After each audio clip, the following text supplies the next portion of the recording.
RSS के 100 साल पूरे होने के मौके पर मुंबई में 2 दिवसीय शताब्दी समारोह का आयोजन किया गया था। इस विशेष अवसर पर संघ के प्रमुख मोहन भागवत ने मुख्य भाषण दिया, जिसमें उन्होंने कई महत्वपूर्ण और विवादित बातें भी साझा की। भागवत ने अपने भाषण में कहा है कि हिंदुस्तान एक ही हिंदू राष्ट्र है और इस बात को उन्होंने जोर देकर दोहराया। उनके इस बयान के बाद राजनीतिक और सामाजिक हलकों में चर्चा तेज हो गई। सोशल मीडिया पर यह बयान तेजी से वायरल हो रहा है और अलग अलग प्रतिक्रियाएं सामने आ रही हैं। कार्यक्रम में कई राजनीतिक हस्तियों और बॉलीवुड के जाने माने सितारों ने भी शिरकत की। समारोह के दौरान संघ के इतिहास, उसके उद्देश्य और भविष्य की दिशा पर भी चर्चा हुई। मोहन भागवत ने अगला सर संचालक किस जाति से होगा, इस पर भी संकेत दिया और कहा है कि संघ की प्राथमिकता संघ और सेवा है, न कि जाति या समुदाय। इसके अलावा भागवत ने मुसलमानों और अन्य अल्पसंख्यक समुदायों को लेकर भी अपनी राय साझा की है। उन्होंने संघ के दृष्टिकोण के अनुसार समाज में सामंजस्य और सहयोग की बातें भी की। जो भी आपका मत बनेगा वो फैक्ट्स के आधार पर होगा, प्रोपेगेंडा या परसेप्शन के आधार पर नहीं होगा। और आपका मत कुछ भी बने, देश के हित में तो सक्रिय होना ही है। अपना देश क्या है, इसकी एक स्पष्ट कल्पना सबकी होनी चाहिए। अपने देश की सभी विचारधाराओं के लोग उसी निष्कर्ष पर थे, हिंदुस्तान हिंदू राष्ट्र है, समाज में बदल लाना पड़ेगा, अच्छे व्यक्तियों को वातावरण उत्पन्न करना पड़ेगा। हम पूजा से, प्रांत से, जात पात से, खान पान, रीति रिवाज से कुछ भी हो, सबसे ऊपर सबसे परे हम इस देश के हैं तो हम हिंदू हैं। संघ को समझना है तो परसेप्शन या प्रोपेगेंडा से मत समझिए। मैं भी जो बोल रहा हूं उसे मत रुकिए, यहां मत रुकिए। मैंने जो बोला वो है कि नहीं, आप अंदर आके देख लीजिए। अपने अनुभव पर आप मत बनाइए। अपने अनुभव के आधार पर आप ये भी तय करते कि अब संघ का मैं विरोध करूंगा तो हमारे लिए ठीक है, क्योंकि आप अनुभव के आधार पर बोलेंगे तो हो सकता है हमको कोई सुधार की बात मिल जाएगी, हम अपने आप को सुधार लेंगे। निंदक नियरे राखिए आंगन कुटी छवा, ऐसा कहते हैं, लेकिन वो निंदक प्रामाणिक निंदक होते हैं, तो हमको मिल जाएगा। तो हमको आप मत क्या बनाएंगे इसकी चिंता नहीं है, वो आपका अधिकार है।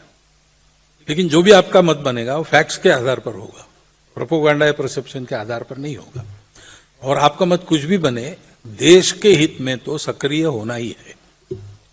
और देश के हित में सक्रिय होना है तो अपना देश क्या है, इसकी एक स्पष्ट कल्पना सबकी होनी चाहिए।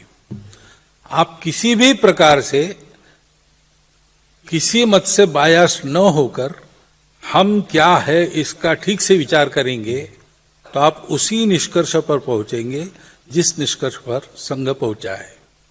1940 तक अपने देश की सभी विचारधाराओं के लोग उसी निष्कर्ष पर थे, हिंदुस्तान हिंदू राष्ट्र है, समाज में बदल लाना पड़ेगा, अच्छे व्यक्तियों को वातावरण उत्पन्न करना पड़ेगा। तीनों बातें। श्री रजनी पामे दत्ता भारतीय कम्युनिस्ट पार्टी के फाउंडर में एक थे। 1932 में उन्होंने एक पुस्तक लिखी। अंग्रेजों को उसमें उन्होंने कहा कि आप क्या समझते हैं, आपके आने से भारतवर्ष में कोई प्रगति हुई? आपकी वो डेमोक्रेसी वगैरह ये सारी बातें, अरे आप नहीं आते तो भी हमारे वेदों के आधार पर ये सब हम कर लेते। उस पुस्तक का रिप्रिंट 70 के दशक में हुआ, अभी भी है वो पुस्तक, इसको बदला नहीं गया, वो अभी भी है उसमें। द्वितीय महायुद्ध के समय जो विश्व के संबंधों में परिवर्तन आ गया, उसके चलते भारत के लोगों के राजनीतिक स्वार्थों में भी परिवर्तन आया और तब से ये भ्रम शुरू हुआ, हम क्या है। कोई कहता है अनेक राष्ट्र है, कोई सकता है एक राष्ट्र नहीं है, कोई सकता है कहता है अंग्रेजों ने हमको एक राष्ट्र बना। ये सब जो प्रवाद है वो उसके बाद आए हैं, डाले गए हैं, आए भी है स्वार्थ के चलते। लेकिन इन सब बातों को छोड़ देते हैं और शुद्ध विचार करते कि हम कौन है, क्या है, तो एक ही निष्कर्ष पर आप पहुंचेंगे। ये हिंदू देश है, हिंदू इसकी परंपरा है, हिंदू इसका स्वभाव है। हम पूजा से, प्रांत से, जात पात से, खान पान, रीति रिवाज से कुछ भी हो, सबसे ऊपर सबसे परे हम इस देश के हैं तो हम हिंदू हैं। जो हिंदू कहते हैं उनको अच्छे पक्के सच्चे हिंदू बनना है, और जो नहीं कहते हैं उनका अपने स्वार्थ या विस्मरण से मुक्त होकर उस ओर बढ़ना है। ये किए बिना इस देश को दूसरा चारा नहीं है।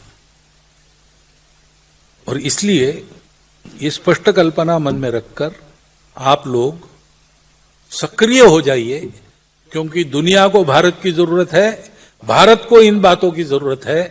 हम भारत के लिए काम करेंगे, भारत बड़ा बनेगा, विश्व को नई सुख शांति युक्त उत्तम दुनिया बनाएगा।